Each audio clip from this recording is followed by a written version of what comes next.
Trendy বুলছন ডালাচিছ channel আপোনালোক সকলোকে স্বাগতম। ফ্ৰেণ্ডছ, এই ভিডিঅ'টোত আমি মাৰ্কেট এতিয়া কি অৱস্থাত আছে আৰু অহা দিনত মাৰ্কেটৰ গতি কোনফালে যাব পাৰে, নাইবা কোনটো ছেক্টৰত কোনটো ইণ্ডেক্সত আপোনালোকে এতিয়াও মাৰ্কেটত যদি এণ্ট্ৰি কৰা নাই বা যদিও এণ্ট্ৰি কৰিছে ভালদৰে ইনভেষ্ট কৰা নাই, ক'ত সুবিধা পাব এণ্ট্ৰি কৰিবলৈ, কোনটো ছেক্টৰ এতিয়া ডিছকাউণ্টত আছে, এই সকলো কথা এই ভিডিঅ'টোত আলোচনা কৰিম। গতিকে ভিডিঅ'টো শেষলৈকে চাব আৰু মোৰ ভিউ আপোনালোকক জনাম কি হ'ব পাৰে শেষত। গতিকে আহক ভিডিঅ'টো আৰম্ভ কৰোঁ। আপোনালোকে মোৰ স্ক্ৰীণত দেখিছে যে এইটো এটা মোৰ হোৱাটছআপ গ্ৰুপৰ স্ক্ৰীনশ্বট হয়। এই গ্ৰুপটোত নৰ্মেলি আমি কিছুমান ইনফৰ্মেশ্যন দি থাকোঁ মাৰ্কেটৰ বিষয়ে, কিছুমান প্ৰেডিকশ্যন বা মাৰ্কেটৰ আপ ডাউনৰ কথা আমি কৈ থাকোঁ। যোৱা 30 জুনত আমি কৈছিলোঁ যে নিফটি 21 মান্থ লগালে 18,000ৰ পৰা 19,000 হোৱালৈকে, আৰু তেতিয়া আমি কৈছিলোঁ যে হয়তো উইদিন 1 মান্থত নিফটি 19,000ৰ পৰা 20,000 পাব, আৰু সেইটো যোৱাকালি আপোনালোকে দেখিছে যে 20,000 অলমষ্ট 19,993 ৰুপিছৰ পৰা মাৰ্কেট ৰিটাৰ্ণ আহিছে। গতিকে এই প্ৰেডিকশ্যনটো আমাৰ কাৰেক্ট হৈছে। গতিকে আশা কৰিছোঁ আপোনালোকে যদি 1 মান্থৰ কিবা কল লৈছিল তেতিয়াহ'লে নিশ্চয় প্ৰফিট পাইছে। আৰু তেতিয়া আপোনালোকক কৈছিলোঁ ইনভেষ্টৰসকলক যে যিবোৰ ষ্টক আপোনালোকে কিনি থৈছে সেইবোৰ চেল নকৰিব, আৰু হয়তো যদি চেল কৰা নাই নিশ্চয় আপোনালোকে এতিয়া প্ৰফিটত আছে। আৰু যোৱাকালি আমি কৈছিলোঁ যে হয়তো এতিয়া IT-ত যিকেইটা লাৰ্জ কেপ IT কোম্পানী আছে সেইকেইটাত অকণমান কাৰেকশ্যন হ'ব। আজি আপোনালোকে দেখিলে মাৰ্কেটত যে গোটেইকেইটা লাৰ্জ কেপ, 5টা লাৰ্জ কেপ আমি IT ছেক্টৰত গম পাওঁ। সেই 5টা ষ্টকেই আজি হেভিলি ডাউন ক্ল'জ হৈছে। তাৰ ভিতৰত ইনফোছিছ আটাইতকৈ বেছি হৈছে। তাৰ মেইন কাৰণটো হ'ল যে ইনফোছিছৰ কোৱাৰ্টাৰ Q1 ৰিজাল্ট ভাল অহা নাই, তাৰ ফলতেই বাকীকেইটা IT কোম্পানী যিকেইটা লাৰ্জ কেপ আছে সেইকেইটাতো এফেক্ট হোৱা দেখা গৈছে। এতিয়া IT ছেক্টৰ যদি আমি চাবলৈ যাওঁ, নিফটি IT 29,871 ৰুপিছত ট্ৰেড হৈ আছে। আৰু লাষ্ট 1 ইয়েৰৰ যদি এটা সমীক্ষা আমি লওঁ তেতিয়াহ'লে লাষ্ট 1 ইয়েৰত IT ছেক্টৰ অনলি 5.39% ৰিটাৰ্ণ ইনভেষ্টৰক দিছে।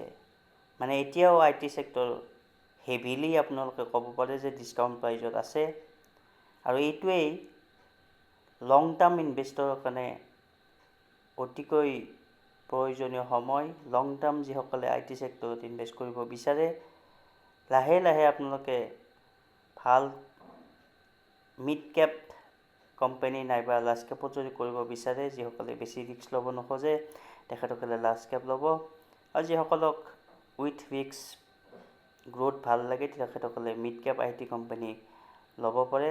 মনত ৰাখিব, IT ছেক্টৰ শ্বৰ্ট টাৰ্মৰ কাৰণে কিন্তু আপোনালোকক অকণমান অসুবিধাত পেলাব, কাৰণ হয়তো এটা কোৱাৰ্টাৰ নেক্সট 3 মান্থলৈকে IT আগৰ দৰে ওপৰলৈকে নাযাব, কাৰণ IT-ত গাইডেঞ্চ ভাল অহা নাই, লগতে যি এক্সপেক্ট কৰা ধৰণৰ ৰিজাল্ট হ'ব বুলি ভবা গৈছিল Q1ত তাত নহ'ল।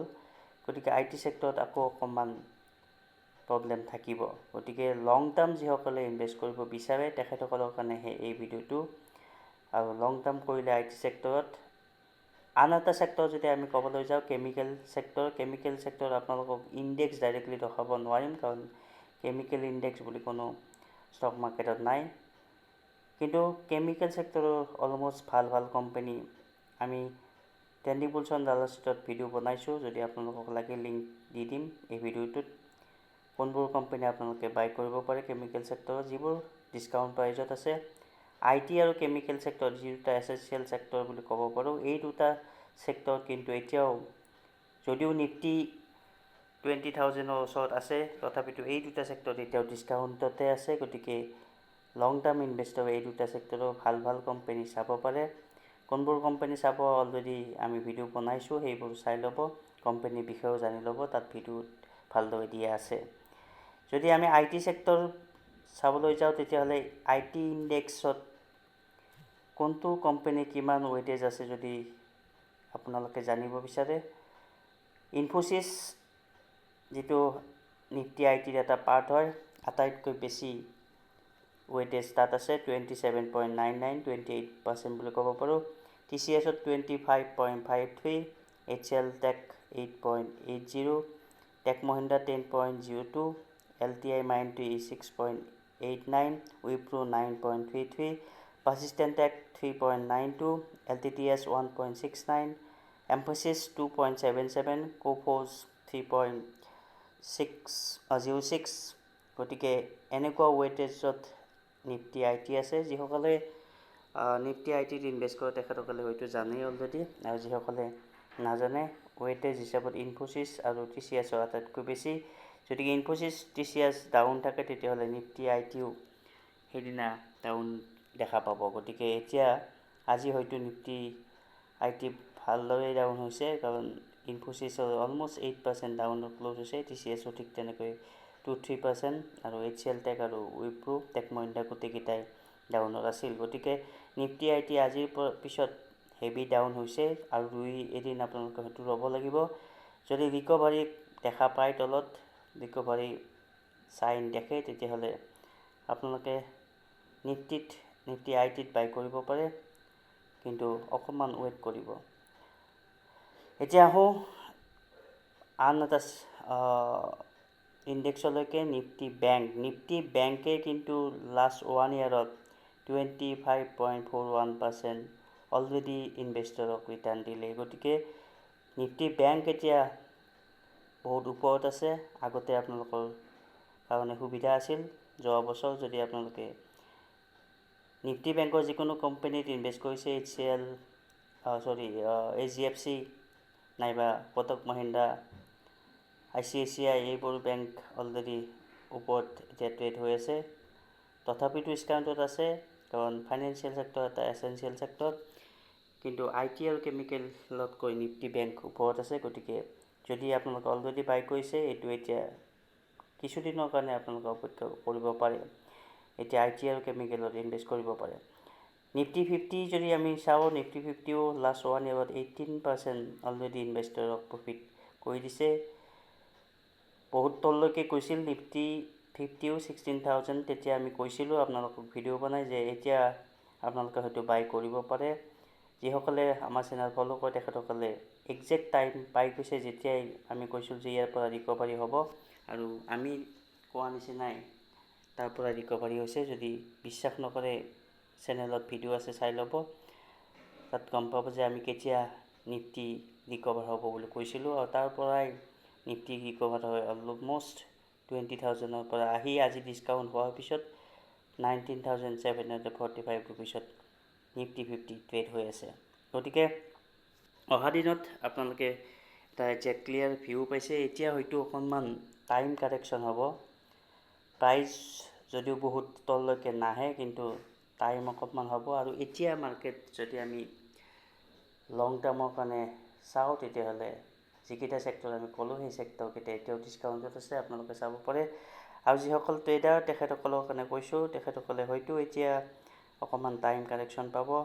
যিসকলে চেল কৰিব বিচাৰে, লেভেল কিছুমান চাই চেল কৰিব পাৰিব, আৰু যিসকলে বাই কৰিব বিচাৰে তেতিয়াহ'লে হয়তো 19,000 পৰা 20,000ত কিছুদিন ৰ'ব, আৰু তাৰপিছত আকৌ মাৰ্কেট ওপৰলৈকে যাব। কিন্তু আপোনালোকে নাভাবিব যে মাৰ্কেটত বাবুল হৈছে, কাৰণ অলমষ্ট 2 years মাৰ্কেটে কাৰেকশ্যন দিলে, আৰু টাইম কাৰেকশ্যন বুলি ক'ব পাৰোঁ। 16,000ৰ পৰা 19,000 বা 18,000 এইখিনিত বহুদিন কটালে।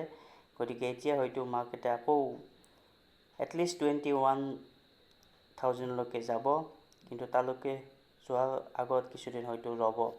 আৰু এই ৰোৱা সময়খিনিত আপোনালোকে যিসকলে তলত ইনভেষ্ট কৰিব থাকি গ'ল, যিসকলৰ, তেখেতসকলে এতিয়া ইনভেষ্ট কৰিব পাৰে।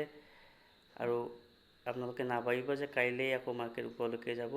লাহে লাহে IT চেক্টৰ ডাউন অহাৰ ফলত নিফটি 50ত কিছু এফেক্ট দেখা যাব আৰু অলৰেডি বেংক নিফটি ওপৰত আছে, গতিকে তাতো হয়তো বহুত স্পীডত ওপৰলৈকে নাযাব।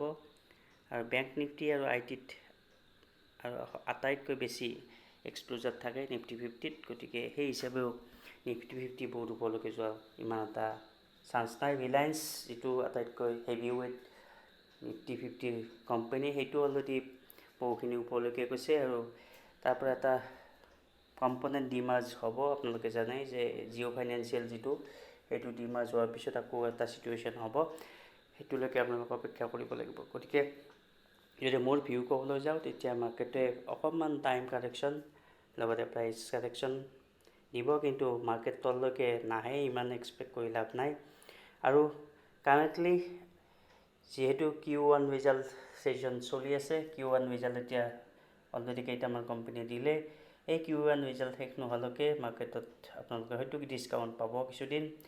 যিবোৰ কোম্পানীত Q1 ৰিজাল্ট ভাল হ'ব, এক্সপেক্ট কৰা ধৰণে ৰিজাল্ট ওলাব, সেইবোৰ কোম্পানীত বাইং হ'ব আৰু সেইবোৰ কোম্পানীত আপোনালোকে বাই কৰিবলৈ চান্স নাপায়।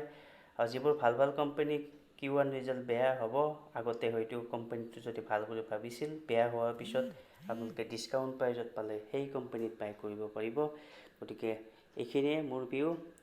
আজিলৈ ধন্যবাদ। যদি চেনেলটো ছাবস্ক্ৰাইব কৰি দিয়া নাই, কৰি দিব।